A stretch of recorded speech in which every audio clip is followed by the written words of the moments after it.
this episode, we're going to help you change the way you think about selling on social media so you can get more conversions for your clients. Because now, more than ever before, social media marketers need to be able to give clients a return on investment. But that's really hard when you're mainly focused on brand awareness or community building, which lots of courses seem to focus on at the moment. Getting sales on social media seems really difficult because it's not really a sales platform, and you probably don't come from a sales background, which makes it even harder. So in this episode, we're going to help you make a big mindset shift to help you understand how you can get sales on social. We are the two Lauras, and Laura Moore, you've worked in sales for a long time, haven't you? Thanks, that made me sound really old. Yes, I've worked in sales since the day that I left school. I won't tell you how many years that is because that really will age me. But yeah, sales is pretty much in my blood, I suppose, running through my bloodstreams. And I know that you've worked in marketing for 10 or 15 years now, quite a long time. Yeah, I like how you give the years away for me, but you don't give the years away for you. Yeah, so over the years, we've tried all sorts of things when it's come to selling on and off social media, and we've discovered one thing that actually works. So in this episode, we're going to talk about how you can use this method of selling on social to not only feel less awkward, but also get more results for your clients. And we're also going to give you a bonus tip that will help you to prove your return on investment. So we want to introduce you to selling with a launch model on social media. Most people selling on social media will be selling their products and their services all year round, whereas a launch strategy is just a little bit different. So a launch strategy is when your content and your messaging all around selling is held within a specific period of time. So, for example, you might have a 1-week launch where you're focusing all of your promotional content, all of your sales posts to get people to take action to buy something during that just 1-week period. Okay, but hang on. If someone's listening and thinking, what about the rest of the time, so the other 51 weeks of the year, does that mean that we're stopping people from buying any other time? No, because people can buy any time, but they often don't buy at all if that's the case, because they can come back tomorrow or they can put it off till later this evening. And it's not like when you're selling something in a store where the reason for you to buy something now is because you're in that shop right now. If you don't buy it now and you go home, you're going to have to get off your ass, travel back to that shop, make the journey and go and buy it. So you've got a reason kind of built in when you're shopping in store. But when you're selling online, people don't have to get off of their sofa. Maybe they have to reach over and, go and grab a credit card or something, but they don't have to leave their house. So there's no reason to buy it now. And I know that you've done this, but if you're listening, I bet you've done this as well. I bet there's been times where you've been scrolling through social media and you've seen something that you quite like. You think, oh, I might buy that or I might sign up to that. And then you get distracted, maybe because the kettle's boiled or the adverts have finished on the TV or somebody asks you a question or something. And you think, oh, well, I'll do that later. Or you forget about it entirely. And then you don't do it later because you've either forgotten or it's just gone out of your mind. Or you think, oh, I'm going to do it tomorrow. I'll do it tomorrow. And it never happens. Which reminds me that there is a pair of sandals I keep meaning to buy. I keep forgetting.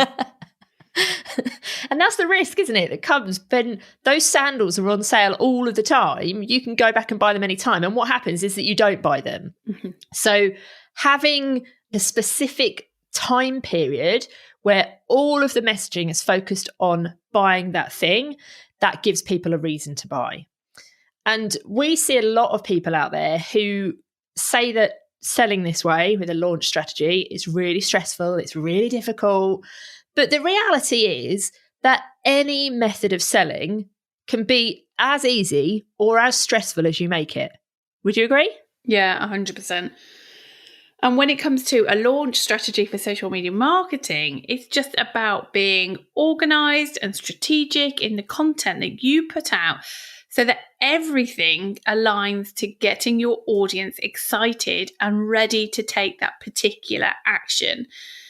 And as we've mentioned earlier, people mistakenly think that selling with a launch means you'll sell less as you're only selling in a specific period of time, when actually you'll often sell far more during a launch, and you can then run launches throughout the year. So the chances are that you will actually see your sales increase. Yeah, I would agree with that. Definitely. When people have got a reason to buy, they're more likely to buy. And we typically, as marketers, when we're looking at people using launches, we would typically see people like coaches, course creators, membership site owners using this type of sales method, this launch strategy. But this can work for absolutely any industry, absolutely any type of business, any of your clients.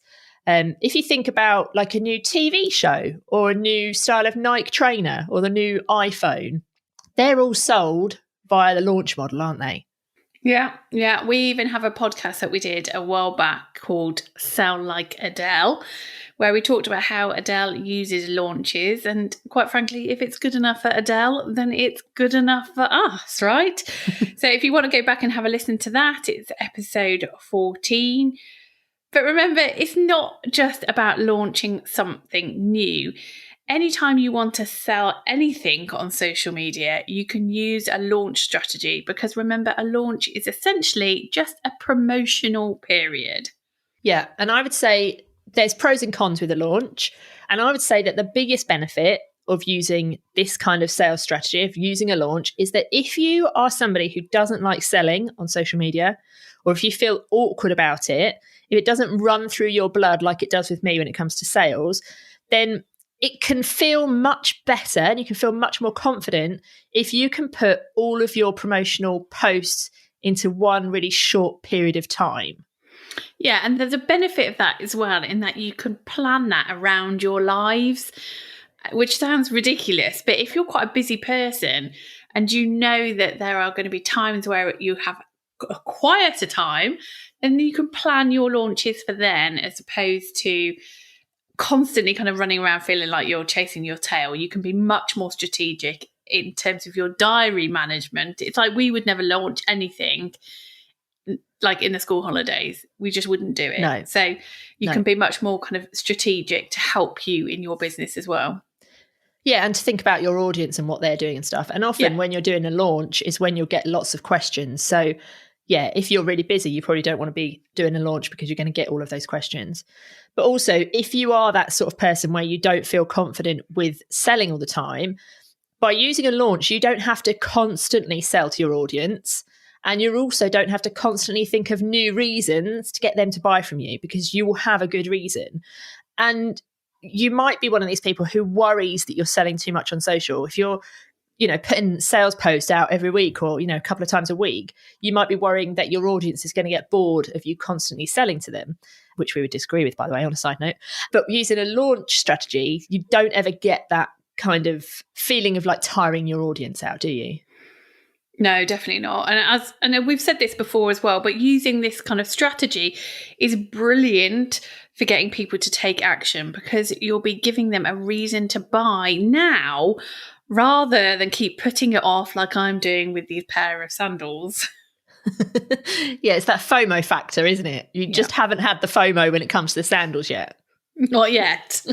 Yeah, so FOMO can play a huge part in your sales, and that fear of missing out on a particular offer is what pushes people over the line, so to speak. So those sandals, if they were to suddenly come and target me and say, get these sandals and get a second pair half price, for example, I'd be there.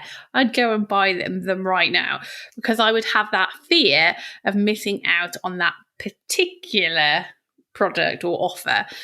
So if a product or service is available all year round, like these sandals currently are, then I have no desire to buy it now, as I have no irresistible offer.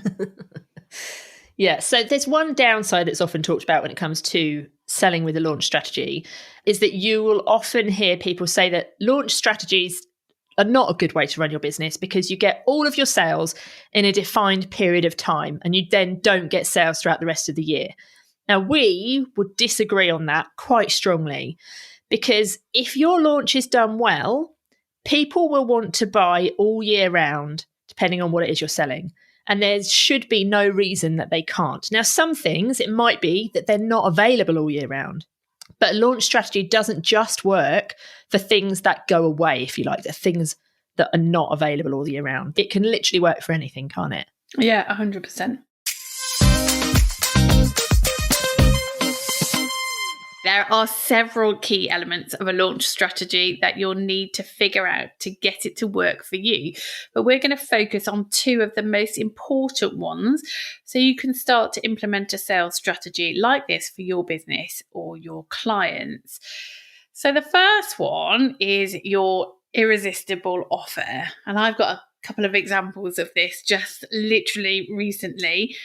So last night I was looking to buy my son an Xbox. Now, it is worth saying that I didn't buy one in the end because the reality of having a young child with an Xbox convinced me to not buy it. However, when I was looking, and I spent hours last night looking, I had like Smith's Toy Superstore open, Argos open, Amazon, all of that. And I was looking at, once I decided which Xbox, because who knew there were more than one, once I decided which Xbox I was going to get him, I noticed that there were different offers at different price points. And then we saw a bundle, and I think it was on Smith's, a bundle where you got the exact games that we knew that he would want to play on the Xbox. So that was it. My decision was made. I closed Argos, closed everybody else's, and I put that in the basket. Now, as I say, I didn't actually buy it, but it was the offer that was available at that time that made me want to add it to my basket. And if I hadn't have changed my mind, would have bought that particular one. So that offer was time sensitive. There was a countdown on it. So I had to make that decision kind of there and then. And it was a great way for me to be motivated to buy from that particular retailer as opposed to anybody else. And then another example that I could think of, an irresistible offer that I'm a sucker for, is when you go into a department store to buy a lipstick, for example. That is your one thing that you need to go into that store to buy. And as you walk past all the marketing materials, you see that if you buy that lipstick, but also a mascara, you get a nice little bag full of little samples, full-size things as well. So you might get a full-size nail varnish. You get all these extras. And I am an absolute sucker for it. You're not the only one. I do this all the time. And I bet it's the same brand.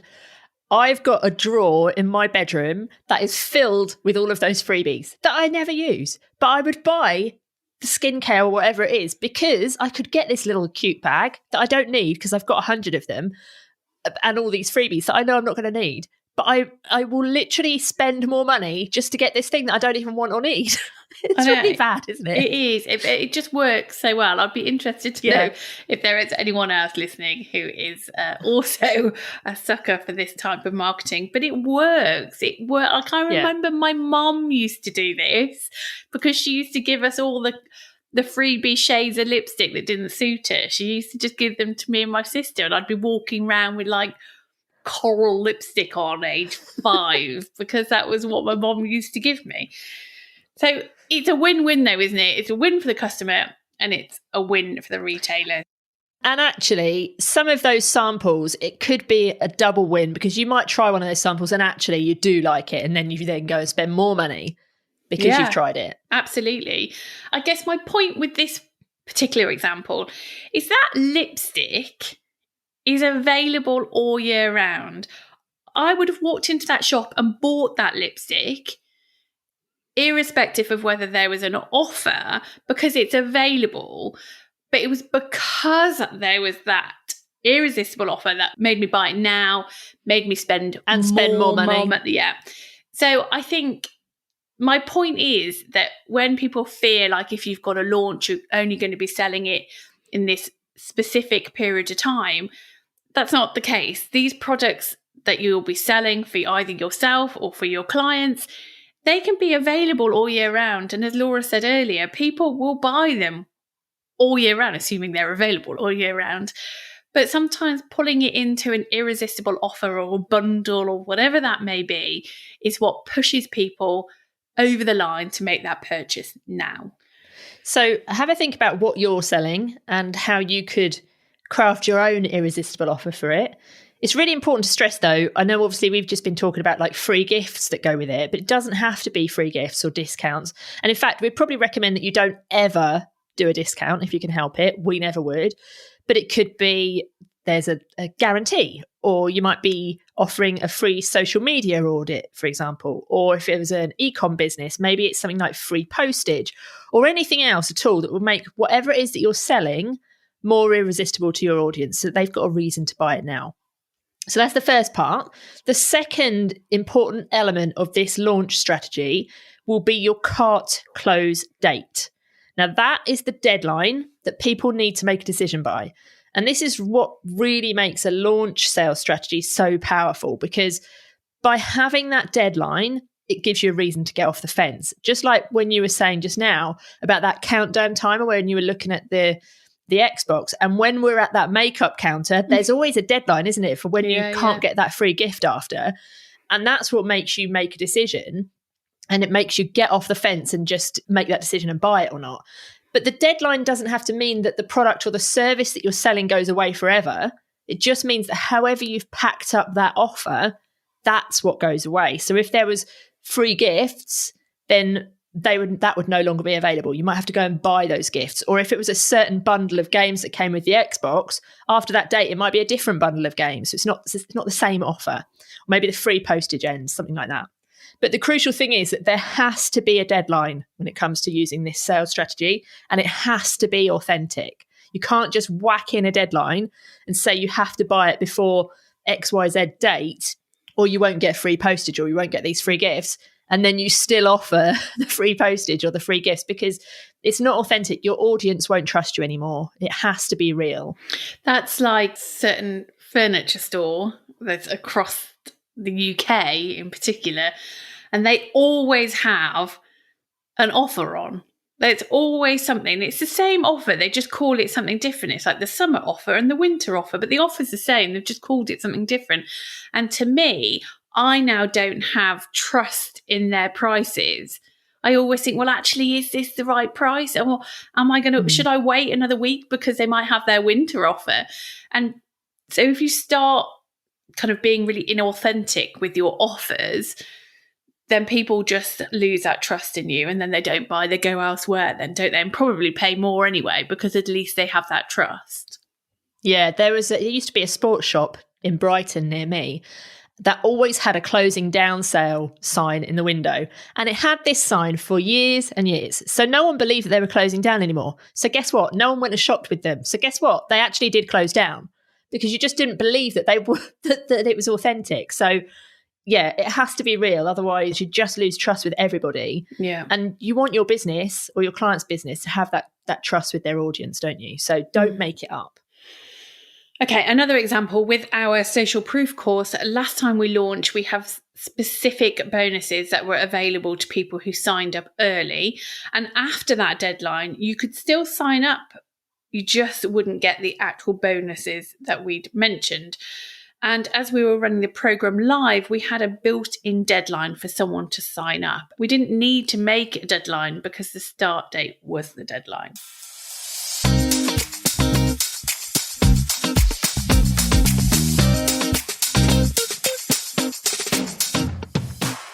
So at the beginning of this episode, we promised you a bonus tip to help you with proving a return on investment to your clients, because there is nothing worse than working your ass off, getting all of these sales for them, and then they think that they've come from somewhere else. So we would recommend that you insist all your clients use Google Analytics. And in fact, we won't take on a client that doesn't have this set up on their website, because there's absolutely no reason not to have it set up. You want to be able to track where your traffic comes from and where your sales or your leads come from. Once your client has got that set up, then you as a social media manager should be using UTMs for all your social content, so that you can then track back those link clicks, track back the sales, track back any leads that you've generated, and track it all directly back to the content that you've shared. Now, if you haven't heard of a UTM before, It's a way of tracking where somebody has come from, so where they've clicked that link from. And you might have seen, if you've ever clicked, it's easier to see on desktop, but if you've ever clicked via Facebook, for example, the link doesn't come up as like a really short URL that you're used to seeing. It has this weird ending on it, and that's the UTM.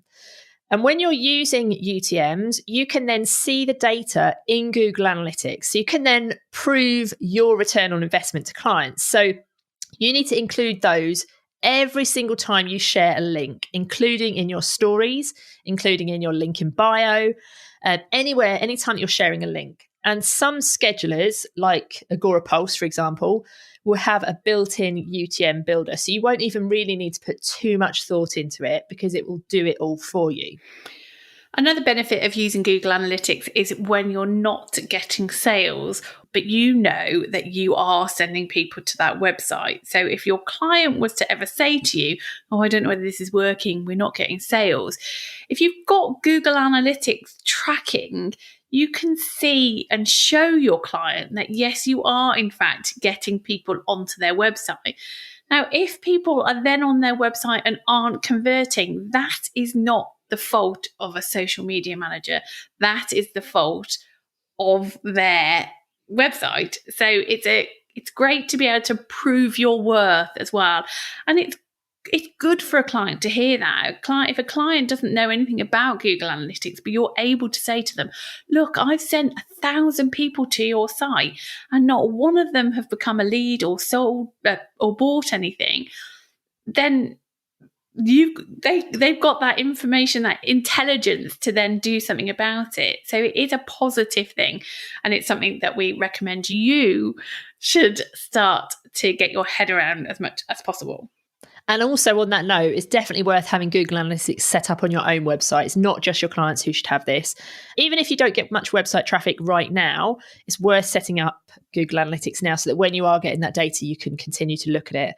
And if you don't have that set up and you've no idea what we're talking about, there is some Google Analytics training in our Social Media Managers Toolkit. We'll put the link for that in the show notes, or you can just go to thetwolauras.com/toolkit. And when it comes to UTMs, we do also have some UTM training in our membership, the Inner Hub. So if you are a member, go and log in and you'll be able to find that training. If you're not a member, then get your name on the waiting list. We'll be opening again soon, no doubt.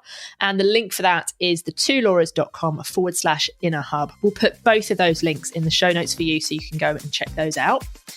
So if you find it difficult or awkward to sell on social media, but you're determined to get better results for your clients and for your own business, we would really encourage you to consider using a launch model when it comes to selling on social media. And if you want to learn exactly how you can do that for any industry, then head over to thetwolauras.com/social PRF to join the list for the social PRF program.